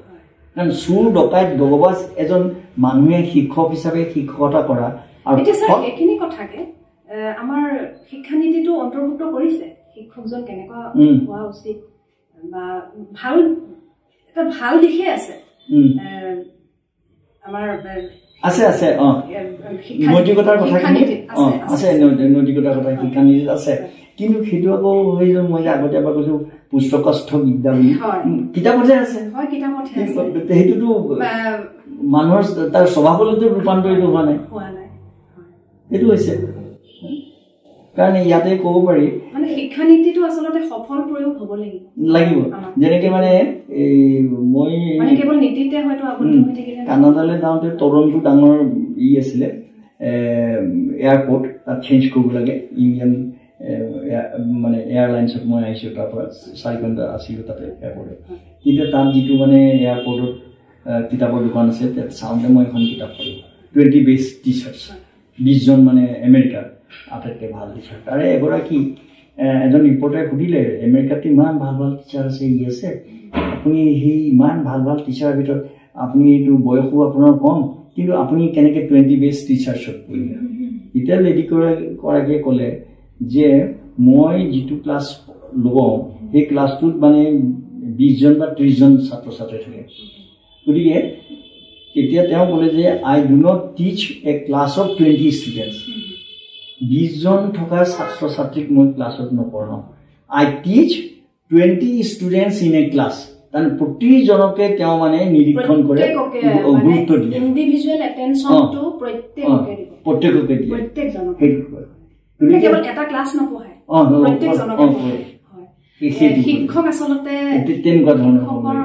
মনোবৃত্তিটো সেইটোহে হোৱা সেইকাৰণে আমাৰতো তেনেকুৱা ভাৰতবৰ্ষত বহুত ভাল ভাল শিক্ষক আছিলে দ্ৰোণাচাৰ্য হওক চাণক্য হওক বা আমাৰ আধুনিক জগতত ধৰি লোৱা এতিয়াও চাগে নতুন প্ৰজন্মৰ মাজত খুব ভাল শিক্ষক আছে এতিয়াও আছে বহুত ভাল আছে নথকা নহয় আৰু সেইকাৰণে টিকি আছে সেইটো কাৰণে টিকি আছে সেইটো এতিয়া ছাৰ আৰু দুটামান কথা আপোনাৰ পৰা জানিব বিচাৰিম শৈশৱৰ পৰা আপুনি যোগ সাধনাৰ লগত জড়িত এতিয়া যোগাভ্যাসটো মানুহৰ জীৱনত মানে কিমান দৰকাৰী আমি ধৰক মানুহৰ ক্ষেত্ৰতে বা আমাৰ ব্যক্তিত্বৰ ক্ষেত্ৰত আমাৰ স্বাস্থ্যৰ ক্ষেত্ৰত আধ্যাত্মিকতাৰ ক্ষেত্ৰত যোগ সাধনাটো কেনেদৰে দৰকাৰ মানে এতিয়া এইটো আমাৰ ভাৰতবৰ্ষত আৱিষ্কাৰ হৈছে আৰু এতিয়া যদিও গোটেই পৃথিৱীৰ মানুহবোৰে বিশেষকৈ ভাৰতবৰ্ষত যি মানে যোগ কৰে তাতকৈ ফ্ৰান্সত এতিয়া বেছি কৰে বাহিৰত বেছি কৰে আমেৰিকাতো আছে আমেৰিকাৰ কি কয় হাৰ্ভাৰ্ডৰ প্ৰফেচাৰ বা উইনস্কনচিন এনেকুৱা ভাল ভাল ইউনিভাৰ্চিটিৰ তেখেতসকলে এইটো আলোচনা কৰিছে খুব বেছি বা ইয়াৰ ৰিচাৰ্চ হৈছে যথেষ্ট ইয়াৰ ওপৰত এনেকুৱা ধৰণৰবোৰ আৰম্ভ হৈছে কিন্তু ভাৰতবৰ্ষত চিন্তা কৰিছিলে এইটো 5000 বছৰৰ আগতে যুগৰ কথাটো চিন্তা কৰিছিলে কাৰণ যেতিয়া মহেঞ্জোদাৰো হৰপ্পাত দেখিছে এটা মূৰ্তি দেখিছে পদ্মাসন কৰি থকা শিলৰ মূৰ্তি আৰু সেইকাৰণে নিৰ্ধাৰণ কৰিছে যে বহুত দিনৰ আগৰ পৰা যুগ আছিলে ইয়াত যুগৰ কথাটো যে কি যে মানুহ এজনৰ অকল শৰীৰ তেজেৰে গঠিত মানুহ নহয় তেওঁৰ এটা মন আছে তেওঁৰ এটা চিন্তা আছে তেওঁৰ এটা মন আছে তেওঁৰ এটা চিন্তা আছে তেওঁ উত্তৰণ হ'বৰ কাৰণে মানে মানুহৰ পৰা ৰূপান্তৰ হ'বৰ কাৰণে যিটো জ্যোতিপ্ৰসাদ আগৰলৈ গৈছে ৰূপান্তৰে মাথো জগত ধুনীয়া কৰে এই মুদ্ৰা ইতিমন্ত্ৰ বুলি কৈছিলে গতিকে এই ওপৰলৈ যাবৰ কাৰণে আধ্যাত্মিক চেতনা জাগৃত হৈ পেলাই মনৰ যিটো ভিতৰটো চৈতন্য ভাৱ যিটো আছে সেইটো কনচিয়াছনেছ যিটো ইংৰাজীত কয় সেইটো জাগৃত কৰিবৰ কাৰণে জাগৃত কৰিবৰ কাৰণে মানুহজনৰ নিজৰ এটা অনুশীলন কৰিব লাগে আৰু সেই অনুশীলনটো নিয়মীয়া হ'ব লাগিব নিয়মীয়া হ'লে বোলে দুদিনমান কৰিলোঁ আকৌ বাদ দিলোঁ নহয় মই যেনেকৈ ফুটবল খেলিলোঁ দুদিনমান কৰি বাদ দিলে যিটো নিয়মীয়াকৈ অনুশীলন কৰিলে যিটো বেনিফিট পোৱা যায় যিটো লাভ হয় আমাৰ কেইদিনমান কৰি বাদ দিলো আকৌ কৰিলো সেইটো কিবা বিৰূপ প্ৰভাৱ পেলাই নেকি বিৰূপ প্ৰভাৱটো নেপেলাই লাভ নহয় যেনেদৰে মানে আমি একো লাভ নহয় কাৰণ এতিয়া মই এটা উদাহৰণ দিওঁ হৰিণাৰ যিটো স্পীড আছে হৰিণাৰ যিটো স্পীড বাঘতকৈ বহুত বেছি হৰিণাৰ সেইটো কাৰণে হয়তো হৰিণা বাচি আছে নহয় সেইটো নহয় কিন্তু হৰিণা এটাক যেতিয়া বাঘে এটেক কৰে বাঘে এটেক কৰিলে বাঘে ধৰে বাঘে যিটো স্পীডত যায় তাতকৈ বেছি স্পীড হৰিণাৰ স্পীড বেছি কিন্তু বাঘে ধৰে কেলে হৰিণা অলপ দূৰ গৈ পেলাই অলপ দূৰ গৈ ঘূৰি চাই আহিছে নাই আকৌ নতুনকৈ আৰম্ভ কৰে বাঘে মানে স্পীডত গৈ এটা জোখত কনচেন্ট্ৰেচন থাকে চিকাৰটো ধৰাৰ ওপৰত কনচেন্ট্ৰেচন থাকে বাঘে জোখত মানে ৰৈ নিদিয়ে হৰিণাই মানে পিছলে চোৱাৰ কাৰণে সেইকাৰণে হৈ যায়তো তেনেকুৱা ধৰণৰ এইটো কৰিলে কেইদিনমান কৰি আকৌ ৰৈ দিলে যেনিবা মানে নকৰিলে আকৌ আৰম্ভ কৰিলে সেই ঠিক তেনেকুৱা ধৰণৰ হৈ ইয়াত তেনেকুৱা ফল গতিকে দৰ্শকসকল আমি আপোনালোককো জনাব বিচাৰিম যদিহে আপোনালোকে যোগ সাধনা কৰিছে নিয়মীয়াকৈ কৰক আপোনালোকে তাৰ ফলাফলসমূহ লাভ কৰিব ৰৈ নিদিব ছাৰ যিহেতু যোগ সাধনাৰ ওপৰত আধ্যাত্মিকতাৰ ওপৰত আমাৰ আলোচনা চলি আছে এতিয়া এইখিনিতে মোৰ এটা প্ৰশ্ন হয় আপোনাৰ সুন্দৰ জীৱন সুখৰ জীৱন প্ৰকাশিত পুথিখন মই পঢ়িছো তাত এটা আপুনি আধ্যাত্মিক বিজ্ঞানৰ এটা গল্পৰ উদ্ধৃতি দি আপুনি তাত লিখিছে যে দ্বাপৰ যুগৰ বলুভদ্ৰৰ লগত সত্য যুগৰ ৰেৱতী নামৰ এগৰাকী কন্যাৰ বিবাহ হৈছিল মানে সত্য যুগটো আগৰ আছিলে দ্বাপৰ যুগটো তাৰ পাছৰ আছিলে গতিকে ইমান এটা যুগৰ পাছত এগৰাকী কন্যা বলুভদ্ৰৰ লগত বিয়া হৈছে ৰেৱতী নামৰ কন্যাগৰাকী সেইগৰাকী কেনেদৰে পাছৰ যুগৰ এজন যুৱকৰ লগত বিয়া হ'ব পাৰে কম বয়সটো একে থাকিলে ঘটনাটো সত্য যুগৰ হৈছিলে ৰেৱতী ব্ৰহ্মাৰ ওচৰলৈ বাপেকে লৈ গ'ল বিয়া দিবৰ কাৰণে আচ্ছা সত্য ত্ৰেতা দ্বাপৰ কলি এইকেইটা আমাৰ যুগ গতিকে সত্য যুগত তেওঁ ব্ৰহ্মাৰ ওচৰলৈ গ'ল জীয়েকক লৈ পেলাই তেতিয়া ব্ৰহ্মাই ক'লে যে এতিয়া তুমি সত্য যুগত আহিছিলা পৃথিৱীৰ পৰা সত্য যুগ গুচি গ'ল মানে এই দ্বাপৰো যাওঁ হৈছে ত্ৰেতা আহিব গতিকে তুমি ইমিডিয়েট গৈ পেলাই কৃষ্ণৰ ককাই বলভদ্ৰক বিয়া দিয়া তেতিয়াহ'লে আকৌ তেওঁ ঘূৰি আহিলে আহি পেলাই বলভদ্ৰক বিয়া দিলে তেতিয়াহ'লে তেওঁৰ বয়সটো কেনেকৈ থাকিলে একে থাকিলে চেঞ্জ নহ'লে নহয় জানো এইটোৱে ডাঙৰ প্ৰশ্নটো এইটোৰ কাৰণে মানে বস্তুটো এক্সপ্লেনেশ্যনটো আহিলে যেতিয়া সেই সময়ত সেই ঋষিমুনিসকলে এইটো চিন্তা কৰিছিলে কাৰণ চিন্তা নকৰাকৈতো এটাতো গল্প বা এইটো কৰিব নোৱাৰে ঘটনা হিচাপে কৰিছে আইনষ্টাইনে যেতিয়া থিয়ৰি অফ ৰিলেটিভিটি উলিয়ালে যে এটা মানে ভেলচিটি অফ লাইটত গ'লে কি হ'ব তেওঁ মানে এটা ফেলাচি বুলি কয় তাৰ উত্তৰটো পাব নোৱাৰি কাৰণ টুইন পেৰাডক্স বুলি কৈছে টুইন পেৰাডক্স মানে তাৰ মানে হাতৰ নিচিনা হয় তাৰ উত্তৰটো নাপায় তাৰমানে জজিয়া ল'ৰা দুটাই একেলগে হ'ল আৰু আইনষ্টাইনে যেতিয়া থিয়ৰি অফ ৰিলেটিভিটি উলিয়ালে যে ভেলচিটি অফ লাইটত যেতিয়া গতি কৰিলে কি হ'ব যায় গতি কৰিব তেতিয়া এই টুইন পেৰাডক্সত কি হ'ল তেওঁ দেখুৱালে যে জজিয়া জন্ম হোৱাৰ পিছতে এটা পৃথিৱীত থাকিলে এটা ভেলচিটি অফ লাইটত মহাকাশলৈ গুচি গ'ল গুচি যাওঁতে যিহেতু 1,86,000 মাইলছ পাৰ ছেকেণ্ড 1 ছেকেণ্ডত 1,86,000 মাইল পোহৰে গতি কৰে সেইটো বেগত গলে পৃথিৱী আৰু পৃথিৱীয়ে 28 কিলোমিটাৰ মানে 28 মাইল পাৰ আৱাৰ গতি কৰে পাৰ ছেকেণ্ড কাৰণ সেইটো ছেকেণ্ডত গতি কৰে এইটো ছেকেণ্ডত গতি কৰে 1 ছেকেণ্ডত আমি লালু পাম ধৰি লোৱা ইয়াৰ পৰা যদি আমি যাওঁ আমি 1 ছেকেণ্ডত লালু পাম 1 ছেকেণ্ড 28 কিলোমিটাৰ লালুক 28 কিলোমিটাৰ হয় আমি লালুক পাম কিন্তু তাত তেওঁ আৰু 1 ছেকেণ্ডত তেওঁ মানে পোহৰৰ গতিত গুচি গ'ল পোহৰৰ বেগত গ'লে গ'লগৈ আচ্ছা তেতিয়া আৰু আমাৰ বয়সটো 365 দিনে 1 বছৰ হয় গতিকে 1 ছেকেণ্ডত পৰা 60 ছেকেণ্ড হ'লে 1 মিনিট হ'ল 1 ছেকেণ্ড পূৰণ 60 আকৌ 60 মিনিটে 1 ঘণ্টা হ'ল তাৰপিছত আকৌ পূৰণ 365 দিন প্লাছ 24 এইটো হ'ল হ'ল কিন্তু এইখিনি তুলনা যদি কৰোঁ 1,86,000 মাইল ছেকেণ্ড সেইখিনি যদি আমি এবছৰ লওঁ তেতিয়া কিমান বেছি হ'ব গতিকে সেইজন মানুহৰ সময়টো সেইজন মানুহৰ বয়সটো ইয়াতকৈ বহুত কম হ'বই নেচাৰি ইয়াতে কম হ'ব গতিকে তেওঁৰ যদি 10 বছৰ পাৰ হয় ইয়াত 30 বছৰ উদাহৰণ এটা দিছোঁ ইয়াত 40 বছৰ পাৰ হয় তাৰমানে সি 10 বছৰীয়া ল'ৰা হওঁতে ই 40 বছৰীয়া হ'ল দৰ্শকসকল আপোনালোকেও কথাটো চিন্তা কৰি চাবচোন একেবাৰে ইণ্টাৰেষ্টিং নহয়নে গতিকে সেইটো কিন্তু ইয়াত গুৰুত্ব দিবলগীয়া হৈছে কি যে সেই সময়ৰ সত্য যুগৰ আমাৰ যিখিনি ঋষিমুনিসকল আছিলে তেওঁলোকে কেনেকৈ চিন্তা কৰিলে আইনষ্টাইনে যিখিনি কথা চিন্তা কৰাৰ আগতে ঋষিমুনিসকলেও সেই কথাটো কেনেদৰে তেনেকুৱা ধৰণৰ অলিক এটা গল্প এটা লিখিব নোৱাৰে অৰ্থহীন এটা গল্প এটা সেই কথাটো মই তাত লিখিছোঁ যেনিবা গোটেইটো মই ভাঙি পেলাই কিতাপখনত দিয়া নাই ক্লাছত মই কেতিয়াবা উদাহৰণ দিলে সিহঁতক বৰ্ডত লিখি পেলাই দেখুৱাটো এনেকৈ ঘণ্টা মিনিট ছেকেণ্ড এনেকৈ ধৰণৰ বছৰ ছাৰ আপোনাৰ পৰা ইমান সুন্দৰ সুন্দৰ কথা মানে আমি জানিব পাৰিছোঁ আৰু আচলতে আপোনাৰ পৰা জানিব বিচাৰিলে আমি এখন আচলতে সাগৰ যেন লাগিছে আপোনাৰ লগত মানে আপুনি ইমান আপোনাৰ জ্ঞানৰ পৰিধি ছাৰ নিজে চিন্তা কৰিছোঁ জেকব অল ট্ৰেডছ মাষ্টাৰ নাই ছাৰ আপুনি জ্ঞানৰ সাগৰ আচলতে আমি কিজানি আকৌ কথা পাতিব লাগিব ছাৰৰ লগত এইখিনিতে আমি আমাৰ সময় চমু চাপি আহিছে তাৰ আগে আৰু ছাৰৰ পৰা আমি জানিব বিচাৰিম ছাৰ আপোনাৰ জীৱনৰ স্মৰণীয় ঘটনা এটা কওকচোন স্মৰণীয় এটি ঘটনা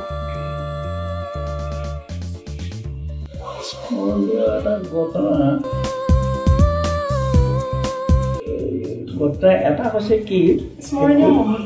মুহূৰ্তটো সেইটো 13 আগষ্ট 1981 দেওবাৰ তাৰমানে মই এটা প্ৰব্লেম উলিয়াইছিলোঁ ৰিচাৰ্চ কৰি থাকোঁ তেতিয়া মই হায়দৰাবাদত আছিলোঁ হায়দৰাবাদত থাকোঁতে মই এটা প্ৰব্লেম কৰিলে ছাৰক দেখুৱালোঁ কেম্বেল ডিউডক স্মিথে বুলি এটা উলিয়াইছিলে মেথড এটা স্মিথ CDS তে মই ছাৰক দেখুৱালোঁ ছাৰক দেখুওৱাৰ পিছতে ছাৰে ক'লে যে তোমাৰ এইটো বহুত ভাল হৈছে হ'লে মানে ইউ উইল বি গ্ৰেট যদি এইটো প্ৰমাণ কৰিব পাৰা গতিকে তুমি প্ৰমাণ কৰা সেইটো তাৰপিছতে এইটো বেলেগ এইটো আছিলে তেতিয়া মই মানে সেইটো আৰম্ভ কৰিলোঁ কাউণ্টাৰ এক্সাম্পল উলিয়ালোঁ এইটো কোনোবা এটা প্ৰব্লেম আছে নেকি যিটো প্ৰব্লেমত এইটো খাপ নাখাব এনেকুৱা ধৰণৰ বহুত কৰিলোঁ নাই উলিয়াব নোৱাৰিলোঁ দেখিলোঁ যে মই এইটো মেথডটো উলিওৱাটোৱেই মইতো 2 মেচিন থিয়ৰী অপাৰেশ্যন ৰিচাৰ্চৰ সেইটো দিশত কাম কৰিছিলোঁ মই তেতিয়া থাকিলে কিন্তু এই যে 13 আগষ্ট 1981ৰ কথা কৈছোঁ যে মই হোষ্টেলত আছিলোঁ সেইদিনা দেওবাৰ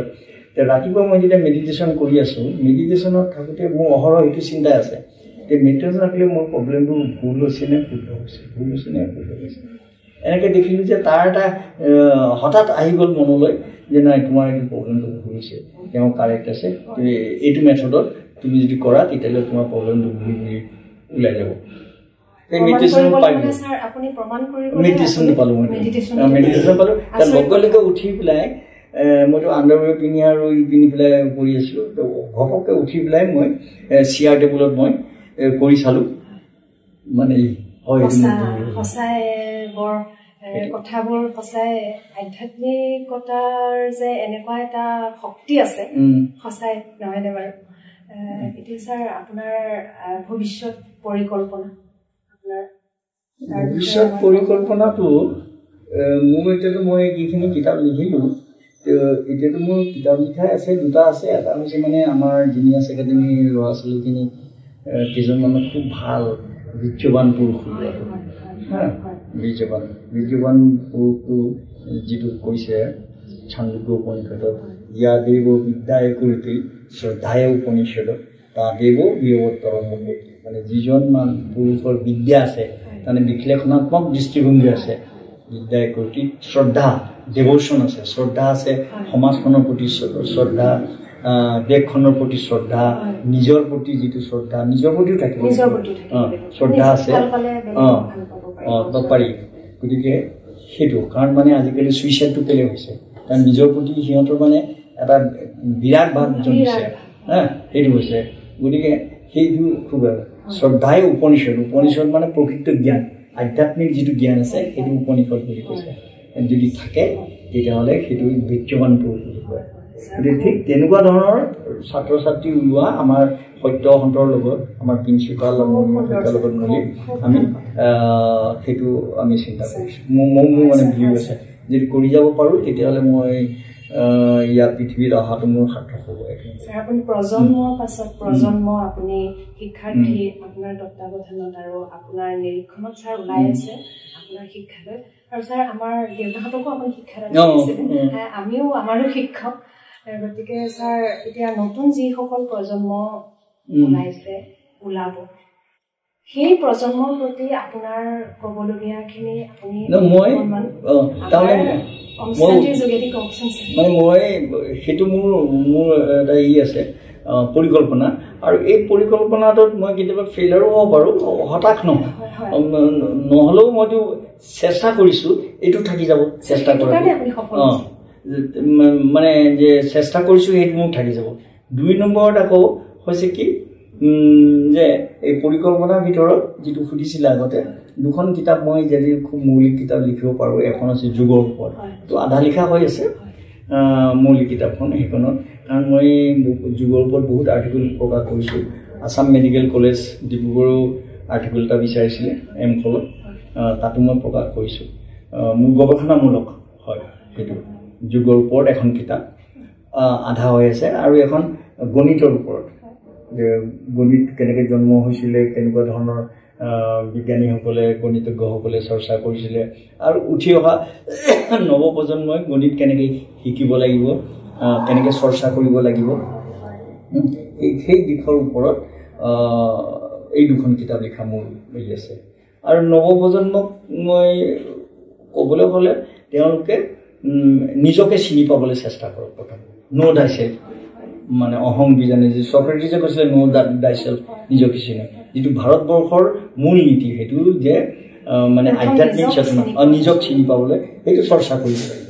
সেইটো পৰিৱেশটো লাগিব আৰু এইটোৱে হৈছে মানে সংস্কাৰ আৰু সেইটোৱে হৈছে সাংস্কৃতিক অনুষ্ঠান এই সংস্কাৰ থকাটো কৃষ্ণদেৱ সন্দিকৈ কৈছিলে মানে উতঃপ্ৰোতভাৱে আছে সেই সংস্কৃতিটো পৰিৱেশ এটা থাকিব লাগিব সেইকাৰণে আমাৰ জিনিয়াছ একাডেমীত এটা আছে বাক্য সংস্কৃতি ঐক্যম পুষ্ণাতি সেই বস্তুটো আছে আৰু জিনিয়াছ একাডেমীৰ মূল মটটো আমি কৈছোঁ জিনিয়াছ সিহঁতে কয় যে we are something different from others যে ডিফাৰেঞ্চটো অকল জ্ঞানটো লোৱাটোৱে নহয় যে মানুহ বনোৱা নিজৰ স্বভাৱ চৰিত্ৰ ঠিক কৰি আধ্যাত্মিক দিশলৈ উত্তৰণ হোৱাকৈ সেইটোৱে নতুন প্ৰজন্মৰ কাৰণে ইমান সুন্দৰকৈ ছাৰে আমাক ক'লে আজি ভৱিষ্যত পৰিকল্পনাৰ বিষয়েও আমাক জনাইছে ভৱিষ্যত পৰিকল্পনা ছাৰৰ যিসমূহ আছে আপুনি ছাৰ উপনীত হওক ছাৰ সফল হওক আৰু নতুন প্ৰজন্মৰ প্ৰতি ছাৰে যিকেইষাৰ কথা ক'লে নতুন প্ৰজন্মই যাতে অনুকৰণ কৰিবলৈ চেষ্টা কৰে তাৰ কাৰণে আমি আমাৰ অনুষ্ঠানটিৰ যোগেদিয়ে আমি নৱপ্ৰজন্মক অনুৰোধ জনাইছো আৰু স্যাৰ আজি আপুনি আমাক ইমান সময় দিলে আপোনাৰ সৈতে আচলতে আমি আপোনাৰ মানে কথা হৈ আৰু বহুত কথাই পাতিবলৈ মন থাকিলে ইচ্ছা থাকিলে ভৱিষ্যতেও আমি আকৌ পাতিম আৰু আজি আমাৰ অনুষ্ঠানটোত আপুনি ইমান সময় দিলে আপোনাৰ মনৰ কথাবোৰ আমাৰ দৰ্শকক জনালে তাৰ কাৰণে আপোনালৈ স্যাৰ অশেষ ধন্যবাদ মই ধন্যবাদ দিছোঁ দৰ্শকসকলক যে মোৰ যিখন মই জ্ঞান আহৰণ কৰিছোঁ বা কৰিবলৈ বিচাৰিছোঁ সেইখিনি এই চেনেলটোৰ যোগেদি আমাৰ নৱপ্ৰজন্মক জনাবলৈ যিটো আগ্ৰহ বিচাৰে সেইটো কাৰণে মই যথেষ্ট সন্তুষ্ট আৰু ইয়াৰ কাৰণে মই ধন্যবাদ দিছোঁ নমস্কাৰ তেখেত আছিল এগৰাকী মহান গণিতজ্ঞ দাৰ্শনিক সুলেখক আৰু সমাজ সংগঠক ডক্টৰ মুকুন্দ ৰাজবংশী ছাৰ পুনৰ এটি নতুন ভিডিঅ'ৰ সৈতে আৰু নতুন এগৰাকী বিশিষ্ট ব্যক্তিৰ সৈতে বাৰ্তালাপেৰে আমি আপোনালোকৰ মাজত উপস্থিত হ'ম গতিকে চাই থাকক আমাৰ অনুষ্ঠান আৰু আমাৰ অনুষ্ঠান চাই আপোনালোকৰ কেনে লাগিল আমাক জনোৱাৰ লগতে আপোনালোকৰ বহুমূলীয়া পৰামৰ্শসমূহ আগবঢ়াব